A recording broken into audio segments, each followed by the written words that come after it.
Today's story is the remastered audio from These Teens Have a Terrifying Secret, which is a very popular video on my YouTube channel. This story has a very graphic and distressing plot twist at the end. As such, listener discretion is advised. But before we get into today's story, if you're a fan of the strange, dark, and mysterious delivered in story format, then you come to the right podcast because that's all we do, and we upload twice a week, once on Monday and once on Thursday. So if that's of interest to you, please offer to give the 5-star review button a manicure, but intentionally cut one of their nails short enough that it is slightly uncomfortable to the touch. Also, please subscribe to the MrBallen podcast wherever you listen to podcasts so you don't miss any of our weekly uploads. I'm Dan Taberski. In 2011, something strange began to happen at a high school in upstate New York. A mystery illness, bizarre symptoms, and spreading fast. What's the answer? And what do you do if they tell you it's all in your head? Hysterical, a new podcast from One.Two.THREE and Pineapple Street Studios. Binge all episodes of Hysterical early and ad-free on One.Two.THREE Plus. Okay, let's get into today's story. Morgantown, West Virginia is this beautiful place nestled at the bottom of this huge mountain range called the Green Mountains. It is a big-time college town as the famous West Virginia University is located there. And so during the school year, the town is full of young people. And during the football season, the town is absolutely buzzing with excitement. But the college is not the only reason people live in Morgantown. Lots of families choose to live there because there's so much to do year-round. Also, it's relatively safe, and in general, it's an up-and-coming place with new shops and restaurants and museums popping up every single year. But despite all of that, Morgantown is also known for something absolutely terrible, and that is the story of Skylar Neese. In 2012, 16-year-old Skylar Neese was a sophomore in high school in Morgantown, West Virginia. She was a straight-A student, and she worked part-time at a Wendy's, which is a fast food restaurant chain. And by all accounts, she was extremely well-liked by her peers, her co-workers, and had many, many friends. She was the only child of Mary and David Neese, and they absolutely adored her. David, in particular, who was this big, burly man's man, he said that he spoiled his daughter rotten. The parents would say their daughter was full of love and life, and she was fiercely loyal, and at times she could be absolutely hilarious. One of Dave's fondest memories is when Skylar was a very young girl, he was home taking care of her by himself. And that morning, as he's looking after her, she asks him if he will participate in one of her trademark tea parties. And so David, the ever-dutiful father, walks over and says, "Of course, I'll participate in your tea party." And he sits down in this little tiny pink chair, and his daughter, who's got her ballerina tutu on, she's across the table and she's all smiles, and she sits down in her little pink chair, and she hands him this little plastic teacup. And so he takes the teacup and he sees there's water already inside of it, and so he sips the tea inside of the cup, and he says, "Oh, it's so good, honey, you did such a good job brewing this tea." And Skylar is just blushing. She is so happy and so thrilled that he liked her tea. Later that night, when Mary came home from work, she goes to her husband, Dave, and says, "Hey, how did it go? How was it looking after Skylar today?" And Dave would tell her about all the things they did, including their big tea party. And he would tell Mary that, this time she actually put water inside of the teacup, so it was actually like a real tea party. And Mary stops him and goes, "Dave, Skylar's not tall enough to reach the faucet. How could she have put water inside of those cups?" And it turned out Skylar was using toilet water to fill the teacups. Fast forward to 2012, and on the night of July 5th, 16-year-old Skylar Neese had just finished a night shift at the Wendy's restaurant, and she just got home. She walks through the front door of her family's apartment, and as soon as she gets inside, she tells her parents she's really tired, she wants to go to bed. And so she hugged both of her parents, she told them that she loved them, and then Mary and Dave watched their daughter walk down the first floor hallway, and then they watched her open her bedroom door, go inside, and shut it behind her. The following morning, Mary and Dave both had to work, so they were up early, and Skylar was not up. She was still in her bedroom, her door was still shut, and so they assumed she was just going to sleep in. And so Mary and Dave, they make breakfast, they're chatting, they're kind of doing their morning routine, and then when it was time to go to work, they decided, let's not bother Skylar, she worked late last night, let her sleep in. And so the parents, they leave without seeing or talking to their daughter. Later that afternoon, Dave would come home early from work, and he gets to the apartment, he goes inside, and it's quiet. Now, Mary was still at work, but Skylar at this point really should not have been asleep. It's like 2 or 3 o'clock in the afternoon, and so he's thinking, she's got to be up around here somewhere. And so he yells out to his daughter, "Hey, I'm home, where are you? What are you up to?" But there was no response. It was just silent. And so he walked down the first floor hallway towards his daughter's bedroom, and he saw the door was still shut. Now, she only kept that door shut when she was sleeping, and so he's thinking, okay, I guess she must still be asleep. This is really late in the afternoon, so, I'm going to knock on the door and see if she's okay. And so he knocks on the door and says, hey, Sky, it's late in the afternoon, you got to get up. But there was no answer, and when he listened to the door, there was no noise coming from the bedroom. And so he thought that was pretty weird, and so he knocked a few more times, he yelled out a few more times, and when there was no response, no answer, no sound, he opened the door up, and when he looked inside, Skylar was not in there. Now, Dave was thinking to himself, I don't think my daughter told me that she would be gone today, or at least not right now. And he's trying to think, did she say something? Was she meeting someone today? And he couldn't think of it. And so he just pulled his phone out and he called his daughter, but she didn't pick up. So he called his wife, Mary, and Mary's at work, and Mary picks up, and Dave asked her, hey, have you seen Skylar, or do you know where she is right now? And she would say, no, I don't know where she is. Maybe she's out with one of her friends. And so after Dave hung up the phone with his wife, he wound up calling one of Skylar's very closest friends. Her name was Sheila, and she had known Skylar since they were in second grade. They were practically inseparable, and he had a good relationship with Sheila. And so he just calls Sheila and he says, hey, I haven't seen Skylar. She's gone right now. Do you know where she is? And Sheila would say, no, I'm sorry, I don't. But I did talk to her last night. But, there was nothing unusual about our interaction. It was just normal texting about, normal stuff. And so Dave said, okay, thank you. Well, if you could, can you please try to get in touch with Skylar? And if you do get in touch with her, please tell her to get in touch with us. Or if you hear anything about her, please just let me know. After Dave hung up the phone with Sheila, he kind of stopped and just looked around his daughter's bedroom and thought, maybe there's some clue in here about where she's gone. And at first glance, really nothing seemed out of the ordinary. But when he walked around her bed and was looking inside of her closet, he saw the mesh screen that should have been mounted on the outside of her window was in her closet. And he's thinking, why is that in there? There's no reason for it to be in the closet. And so instinctively, he just turns around and walks over to the window that this screen is supposed to be on. And when he looks down at the bottom of the window, he sees it's open, barely, just enough where you could maybe get your fingernails underneath the window and pry it open. And so Dave reaches down and opens this window all the way. And because there was no screen on this window, he just stuck his head all the way out the window. So his head is outside of the apartment. He's just kind of looking around, looking for some explanation of why this screen had been removed and put in her closet. And he got his explanation when he looked straight down and saw on the grass outside, just several feet below this window, because this is a first floor window, there was a bench, and the bench clearly had been moved there recently. For Dave, even though he had never heard of his daughter sneaking out of the house before and really didn't think that was something she would do, he's looking around thinking, okay, the evidence in her room and now outside of her room really indicates that that is exactly what she must have done the night before. She must have snuck out. But as he's processing this, he's also thinking, okay, well, if she snuck out of the house last night and then, snuck back into her room, why didn't she replace the screen on the window? And why didn't she close the window all the way? And then this morning, before she left to go wherever she went, why didn't she go outside and move the bench from under her window back to where it was supposed to go to avoid suspicion? Why didn't she do that? And then it dawns on him that his daughter must have snuck out the night before, but not come back yet. She's still out wherever she went. Dave was very concerned. However, he's thinking maybe there's a better explanation. Maybe I'm jumping to conclusions. Maybe she didn't sneak out. And so he calls his wife to kind of just talk with her and figure out what they should do. And they decide, you know what, this is concerning, but let's just give her a couple of hours to turn back up again. I'm sure she's fine. And so they begin to wait. And then at 4 p.m. that evening, Wendy's, the restaurant where Skylar worked, called Dave and said, hey, have you seen Skylar? She was supposed to work today and she didn't show up. She didn't call. It's very unlike her. What's going on? And this was the tipping point. Dave and Mary knew something had to be wrong. And so Dave called the police. Long County 911, do you have an emergency? I have a 16-year-old daughter who apparently snuck out of her room last night. She has not been home, hasn't went to work, can't get a hold of her from any of her friends. I am scared to death. Has she done this before? No.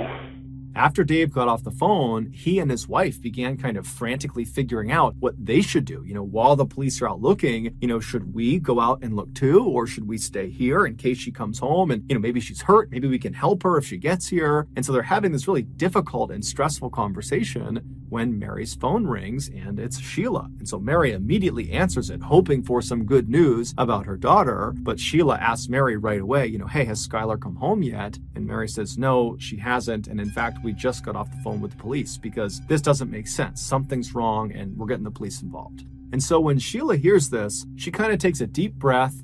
And then after a little bit of a hesitation, she says, Mary, I've got to tell you the truth about last night. She would go on to explain that the night before, Skylar had snuck out of the house, and so had she, along with their other very close friend named Rachel.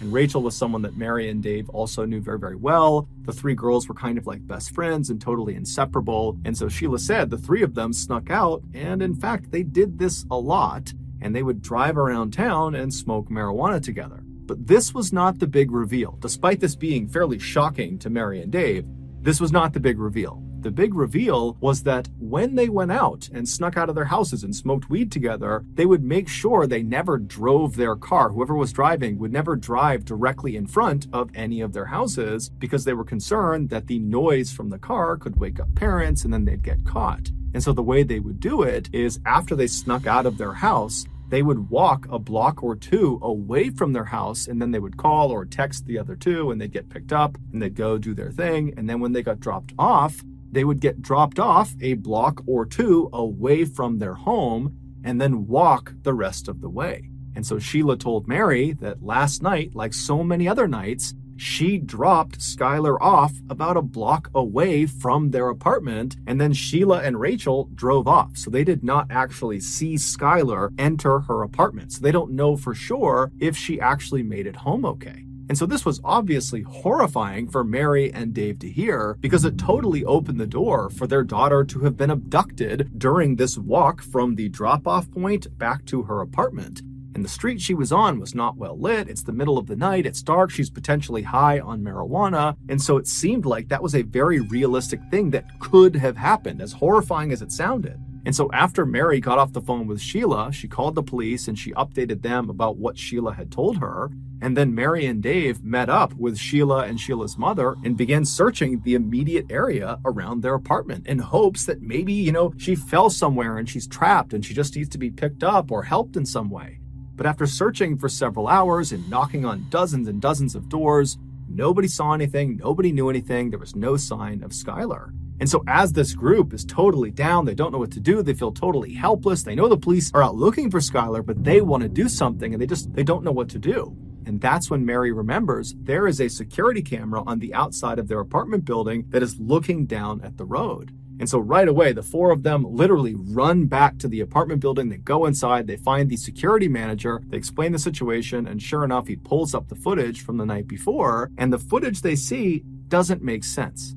Hey all you fans of the strange, dark, and mysterious, it's me, MrBallen, and today I have some big news. It's something I'm holding in my hands right now, and so obviously you can't see it, but this is something you're really gonna want to see. It's the first ever official MrBallen publication. It's a graphic novel, and it's called MrBallen Presents Strange, Dark, and Mysterious, The Graphic Stories. It's an anthology of both classic and brand new terrifying stories that we've never covered on any of my other platforms, because we created them specifically for this first book. Each of these stories in the book are feature-length MrBallen stories that really needed to be told visually. And the artwork in this book is, I'm looking at it, and it's just absolutely stunning. So the book is not actually coming out until my birthday this year, October 1st, but you can pre-order it right now at book.ballenstudios.com. Again, that's book.ballenstudios.com. I'm Dan Taberski. In 2011, something strange began to happen at the high school in Leroy, New York. I was at my locker and she came up to me and she was stuttering super bad. I'm like, stop around. She's like, I can't. A mystery illness, bizarre symptoms, and spreading fast. It's doubling and tripling, and it's all these girls. With a diagnosis the state tried to keep on the down low. Everybody thought I was holding something back. Well, you were holding something back intentionally. Yeah. No, it's hysteria. It's all in your head. It's not physical. Oh my gosh, you're exaggerating. Is this the largest mass hysteria since the witches of Salem? Or is it something else entirely? Something's wrong here. Something's not right. Leroy was the new Dateline, and everyone was trying to solve the murder. A new limited series from Wondery and Pineapple Street Studios, Hysterical. Follow Hysterical on the Wondery app or wherever you get your podcasts. You can binge all episodes of Hysterical early and ad-free right now by joining Wondery Plus.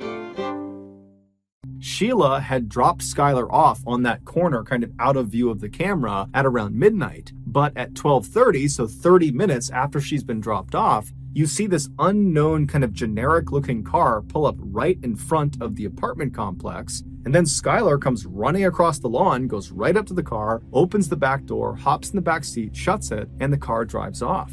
Even though this did not solve the mystery of where their daughter was, because they had no idea what car this was, who was driving it, or where they were going, Mary and Dave still felt relieved, because from their perspective, it seemed like their daughter had willingly got into this vehicle. Whoever it was, whatever they were doing, she had gotten in on purpose, which meant she probably was not being abducted, which was their big fear. Over the next couple of days, the police analyzed this footage and tried to get information about this car, but the footage was so grainy, they couldn't do it. However, the police were telling Dave and Mary, hey guys, I'm sure Skylar is going to show up any day now. As much as you may not want to believe it, that your daughter is capable of running away, it is fairly common for teens to do that. They'll run away and then, a couple days later, they'll pop back up. And so I'm sure that's what's going on with Skylar. She chose to get in that car, and so I'm sure she will choose to get back in touch when she feels comfortable. So a couple of days go by, and the parents haven't heard anything from their daughter, and then a couple of weeks go by, still nothing, and then a couple of months go by, still nothing. And this is all despite the fact that there is a massive search happening led by the police, and locals in Morgantown have put flyers up everywhere that have pictures of Skylar Neese's face everywhere in town and in neighboring towns. It was like you could not go 5 feet without being reminded that this girl is missing. Have you seen her? If you have, give us information. Despite the amount of publicity this case was getting, no one came forward with any meaningful information. It was like Skylar had just vanished and no one had a clue what happened to her. Her parents were obviously devastated that they had no idea what happened to her, but they were kind of holding on to this idea that, maybe she did run away and maybe she will eventually be in touch with us. But by December of that year, so 6 months after Skylar had gone missing, no one had heard from her, no one had seen her, no one had any idea where she was, there was no new leads. And so people were starting to feel less and less optimistic, and the case was starting to kind of go cold. And then on December 12th, something totally unexpected happened that changed everything. On that night, Rachel, the other friend who had been there with Sheila and with Skylar on the night that Skylar had vanished, she has a full-blown nervous breakdown. In fact, it's so bad that she's screaming and running around and she's punching her family members, and her mom actually calls the police on her. I have an issue with a 16-year-old daughter of mine. I can't control her anymore. She's screaming. She's running through the neighborhood. Give me the phone. No, this is over. This is over. Hurry up. Oh, God. She just gave me a block. Oh, God. Hurry up, please. After this call was made, the police show up to Rachel's house and they take her away to a psychiatric hospital. And then several days later, when she was released from that hospital, she went straight to the Morgantown Police Department. She walked inside and said, I gotta get something off my chest about Skylar. Apparently, whatever it was that she had been keeping secret had just been too difficult to keep inside. It was quite literally driving her crazy. And so the police said, okay, great. And they brought her into an interview room. They sat down and they said, okay, what do you got for us? The following has been pulled from what Rachel told police. Back on July 5th, 2012, Skylar came home from that night shift at Wendy's. She goes inside her family's apartment. She says goodnight to her mom and dad. She goes into her bedroom and she shuts the door. And she's laying on her bed. She's on her phone. She's not going to bed quite yet. And as she's laying there, she starts getting text messages from Rachel and also from Sheila asking her if she wants to sneak out that night. Now, Skylar didn't want to, and she said as much because she was actually hurting. She was mad at her two friends. According to some of her other friends that went to school with her and Rachel and Sheila, the three of them were totally inseparable, but lately, kind of the few months leading up to when she ultimately disappeared, there had been tension in their group. It seemed like Sheila and Rachel were getting very, very close and kind of pushing Skylar away, and Skylar was starting to pick up on it. It was little things like Sheila and Rachel would show up to school in matching outfits, but they wouldn't tell Skylar beforehand, kind of leaving her out. Or whenever they posted selfies of the three of them, Skylar was always relegated to the back or kind of in some other way obscured to make sure she was not the focal point of the picture. It was just very obvious that they were deprioritizing Skylar, and it was really hurting Skylar's feelings. And so it seemed like her way of standing up to them and kind of telling them that she was upset was to turn down their offer of sneaking out and smoking weed with them. But over the next couple of hours, Skylar would eventually say, okay, fine, I'll come with you guys. I'll sneak out and we'll go smoke together. Just before 12:30 a.m. on July 6th, Skylar gets off of her bed. She walks over to her window. She lifts it up and she pulls the screen off. And she walks over to her closet. She puts the screen in her closet and shuts the door to the closet.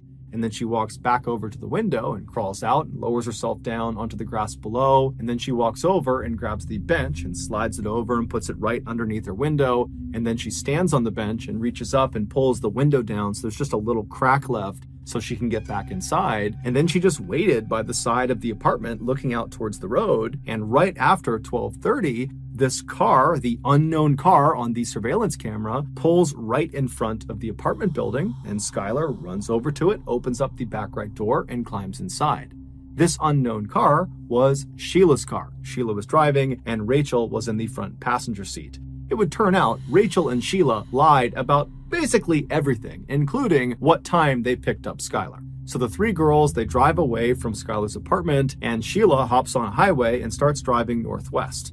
Now, the girls did not immediately start smoking inside of the car. They decided instead they would actually drive to a location, get out, and smoke there. And the place they decided on was a spot they had smoked at before. It was a known hangout spot for teenagers. It was located about 45 minutes away, just barely across the border into Pennsylvania. It was down this kind of old country road that nobody ever went on. And so Sheila drives the car 45 minutes. She crosses into Pennsylvania. She finds the turn onto this old road. They drive down it a little ways until they're pretty far away from the highway, at which point Sheila pulls off the road onto the grass, parks the car. The three girls get out and they walk past the car a little ways down the path to a clearing on the right. There was a hill that went up on the right, and they would kind of sit on this hill looking downhill, and that would be where they would smoke. And so the three girls, they sit down, they're all next to each other, facing downhill. They're not facing each other. And Sheila, who was sitting all the way to the right with the car being over to the left, she pulls out the marijuana joint and she's about to light it, but she realizes she does not have a lighter. And so she asks Rachel and Skylar if they have a lighter, and they both pat themselves down. They're checking themselves. They don't have a lighter. And then Sheila says to Skylar, who's all the way to the left of the way they're sitting, so Skylar is closest to the car, she asks Skylar, hey, can you go in the car and get the lighter that I know is in there? And Skylar said, no problem. So Skylar, she stands up and she turns. Her back is to her two friends. And as soon as she starts walking, what she would have heard is the sound of her two friends standing up as well, and then loudly saying, 1, 2, 3. And on 3, Skylar would have felt two knives being plunged into her back by Rachel and by Sheila. In a panic, Skylar does not even turn around. She just starts taking off running towards the car, and she manages to run away from her attackers. But because of her grievous injuries in her back, she eventually slows down, at which point Sheila tackles her from behind. She gets her on the ground, she pins her on her back, and Sheila is trying to stab Skylar, but Skylar is doing her best to keep the knife off of her. But at some point, Rachel comes running up beside them, and between Rachel and Sheila, they manage to hold Skylar's hands down, at which point Sheila and Rachel began taking turns stabbing her in the chest and in the neck. The whole time, Skylar is trying to defend herself, but it's impossible with these two on top of her. And at some point, she just kind of gives up and she says, why are you doing this to me? Why are you doing this to me? But they don't give her a reason. They just keep on going. And eventually, Rachel stops stabbing Skylar, but Sheila doesn't. Sheila keeps on going until, quote, her neck stopped making gurgling sounds. And then once Skylar went still, Sheila stood up like it was nothing, and she and Rachel just walked away from her body back to the car. They went around to the trunk of the car, they opened it up, and inside was shovels, bleach, trash bags, rags. They had brought along a kill kit because they knew what they were going to do this night. And so they start by cleaning themselves off. They get the blood off of them and off of their weapons. And then they take the shovels and they walk a little ways off of the road, kind of into the woods, and they try to dig a grave, but it would turn out the ground was too hard. And so they abandoned the grave idea and just grab Skylar's lifeless body and drag it just about 6 feet off of the road and kind of chuck it against a log. And then they threw boulders and sticks and anything they could on top of her body. They don't know if she's still alive at this point. So they're potentially dealing the fatal blow with these rocks and logs. They cover her up until she's totally obscured, and then the two girls just walk back up. They grab their shovels, they grab their rags, their bleach, they put it back in the trunk, they hop in their car, and they drive away. It would turn out Rachel and Sheila had been planning this for months. The reason? They didn't like Skylar anymore, and apparently it wasn't enough to just be mean to her and not include her in things. They actually needed to kill her. And so the entire night that they went out and snuck out, that was all planned. They knew Skylar did not want to come out and sneak out with them because they knew she was upset with them. And so they said whatever they had to say to convince her to leave her house and sneak out with them. And so she did. She snuck out. And when she got in that car, Sheila and Rachel had their knives already in their front pocket of their sweatshirt, ready to go. And on their ride to this spot in Pennsylvania, Sheila and Rachel acted like, oh, let's just go to this spot and smoke. When in reality, this was planned too. They wanted to make sure they were far away from Morgantown when they killed Skylar. And so when they got there and they walked down to their spot to actually begin smoking, Sheila and Rachel had intentionally not brought lighters, and Sheila had left a lighter in the car specifically so she could ask Skylar to go get it. Because the plan was, as soon as Skylar gets up to get that lighter and her back is to us, Sheila and Rachel had promised each other that they would count to 3 and then attack her. Ultimately, Rachel would be sentenced to 30 years in prison, but she'll be eligible for parole in 2023. And Sheila would be sentenced to life in prison, but she would also be eligible for parole in 2028. During their trials, Rachel was very remorseful and even gave an apology to Skylar's parents during the sentencing phase. Sheila, on the other hand, smirked during her trial for most of the time. She was smiling and totally making light of it. She said she didn't do it. She was totally not remorseful, and she did not offer an apology to Skylar's parents. She did, however, leave an unbelievably cruel message on Twitter. In March of 2013, when the police came out and officially said, we have identified the remains in the forest in Pennsylvania as belonging to Skylar Neese, when that announcement was made, just a couple of days later, Sheila tweeted, we really did go on 3. Sheila was arrested 1 month later. Thank you for listening to the MrBallen podcast. If you got something out of this episode and you haven't done this already, please offer to give the 5-star review button a manicure, but intentionally cut one of their nails short enough that it is slightly uncomfortable to the touch. Also, please subscribe to the MrBallen podcast on Spotify, Apple Podcasts, Amazon, Google, and anywhere else you get your podcasts. This podcast airs every Monday and Thursday morning, but in the meantime, you can always watch one of the hundreds of stories I have posted to my YouTube channel, which is just called MrBallen. If you want to get in touch with me, please follow me on any major social media platform. My username on all of them is @MrBallen, and then just send me a direct message. I really do read the majority of my DMs. Lastly, we have some really cool merchandise, so head on over to shopmrballen.com to have a look. So that's going to do it. I really appreciate your support. Until next time, see ya.